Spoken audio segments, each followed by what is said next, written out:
नागपुर गांव में एक पिंकी नाम की लड़की अपनी माँ के साथ रहा करती थी।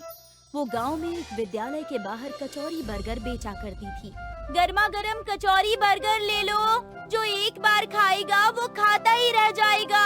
आओ आओ, गर्मा गर्म कचौरी बर्गर ले लो। विद्यालय की छुट्टी होने के बाद सारे बच्चे उसके ठेले के पास आकर गरम गरम कचौरी बर्गर खा रहे थे। पिंकी, जरा मुझे एक प्लेट कचौरी बर्गर दे दो। ऐसे ही सारे विद्यार्थी कचौरी बर्गर चाव से खाते थे। इतना ही नहीं, उस गांव के लोग भी वो कचौरी बर्गर खाने आया करते थे। पिंकी बेटा, ले जाने के लिए कचौड़ी बर्गर पैक कर दो। पिंकी बेटा, मुझे 2 प्लेट कचौड़ी बर्गर देना।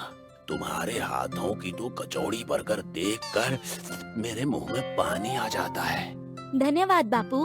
विद्यालय के बाहर रेखा और उसकी बहन शिखा भी कचौरी बेचा करती थी।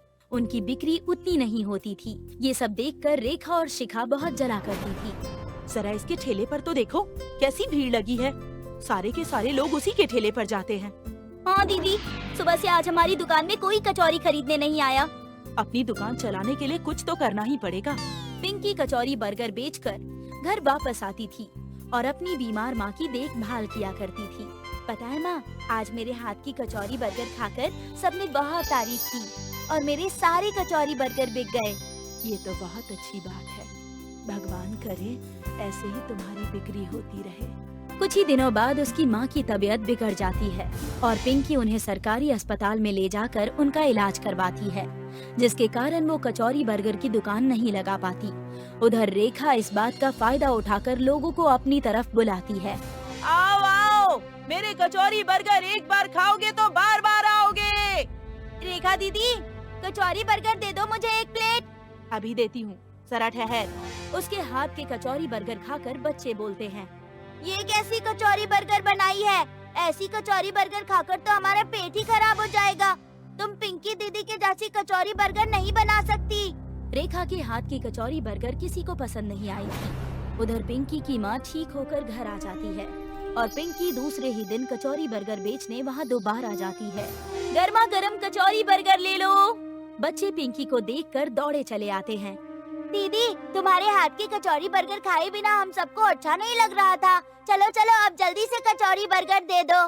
देखते ही देखते वहाँ के सारे गांव वाले और बच्चे कचौरी बर्गर खाने आ जाते हैं, जिसे देखकर रेखा कहती है, जरा देखो तो सही, मेरे हाथ की कचौरी बर्गर किसी ने नहीं खाए और ये पिंकी के आते ही उसके ठेले पर इतनी भीड़ लग गई। इससे तो मजा चखाना ही होगा। रेखा पिंकी को सबक सिखाने की योजना बना लेती है और वो मौका देखते ही पिंकी की कचौरी बर्गर में दवा मिला देती है, जिससे लोगों के पेट में दर्द होने लगता है। अरे ये क्या? पिंकी की कचौड़ी बर्गर खाकर तो मेरे पेट में दर्द हो रहा है। अरे हाँ, आपने सही कहा, मेरे भी पेट में दर्द होना शुरू हो गया है। अब तो इसको यहाँ से भागना ही होगा। हाँ, भगाना ही होगा। इसकी कचौड़ी बर्गर खाकर बच्चों की तबीयत खराब हो गई तो। पिंकी को गांव के लोग वहां से भगा देते हैं और पिंकी रोते रोते अपने ठेले को लेकर वहां से चली जाती है। ये सब देखकर रेखा बहुत खुश होती है। अब आया ना ऊंट पहाड़ के नीचे, बड़ी आई थी कचौरी बर्गर बेचने वाली। पिंकी एक पेड़ के नीचे बैठ जाती है और रोने लगती है। अब मैं अपनी माँ का इलाज कैसे कराऊंगी? मेरा कचौरी बर्गर तो आज बिका ही नहीं। ऐसा इस कचौरी बर्गर में मैंने क्या डाल दिया? एक बूढ़ा पिंकी के ठेले को देखकर पिंकी के पास आकर कहता है, बेटा, मुझे कचौड़ी बर्गर दे दो, मुझे बहुत भूख लगी है। नहीं अंकल, मैं ये कचौरी बर्गर आपको नहीं दे सकती।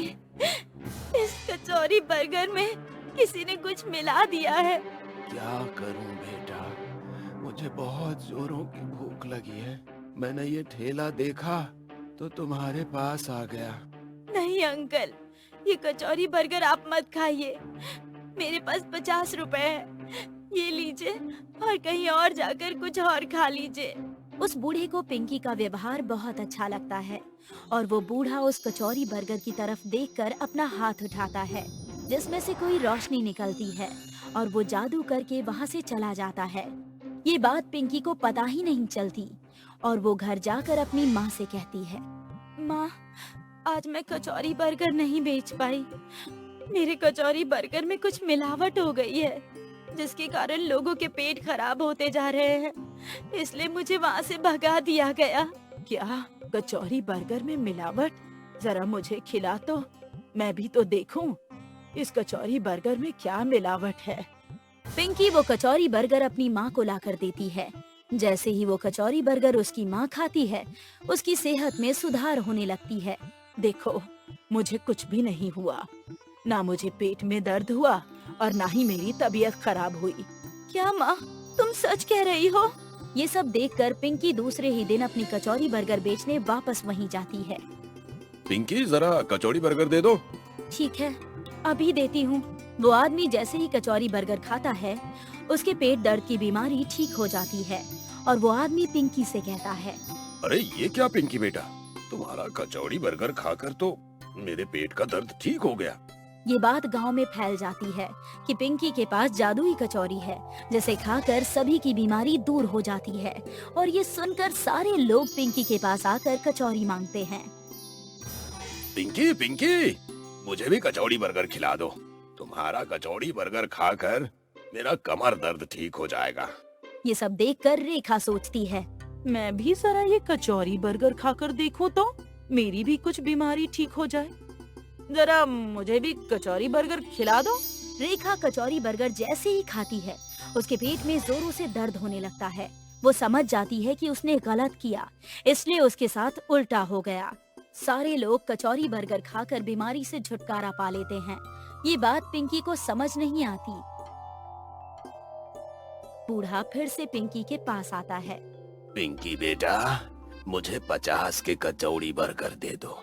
अरे अंकल, आप तो वही हो ना जो उस दिन मेरा कचौरी बर्गर खाना चाहते थे? वो कचौरी बर्गर खराब होने की वजह से मैंने आपको मना कर दिया था। हाँ पिंकी, मैं वही हूँ। इतना कहते ही वो बूढ़ा एक परी के वेश में आ जाता है।